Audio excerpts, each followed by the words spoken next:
ever needed to change or replace serpentine belt on your car, pickup truck, or SUV, what I'm gonna hit you with is sick. Belt tensioner has a little hole in it right here. Or maybe you just never noticed. Or like this one time I was making out with this girl and she told me, you know, there's a hole down there. And I said, I was wondering where that draft was coming from. Okay, moving on. Back to the reason for that particular hole.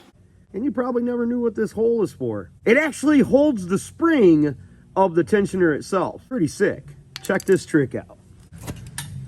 Okay, so when you turn that, and you turn that up enough, you can just take an Allen wrench, drill bit, whatever, and your tensioner stays freaking open so you can put your freaking belt back on. Anytime you're installing a belt, install it on the ribbed pulleys first and then slide it onto the flat ones last. This trick comes in super handy when you're in tight spaces. He said tight spaces. How come he looks like Peter but sounds like Cleveland? So don't remove that belt completely. Just leave that tensioner held while you're working on whatever it is you're working on. Hope you enjoyed the video. Remember, no matter what it is you think you can or cannot do, if anyone else can do it, the Clayway promises you can do it too. God bless. Have the greatest of days.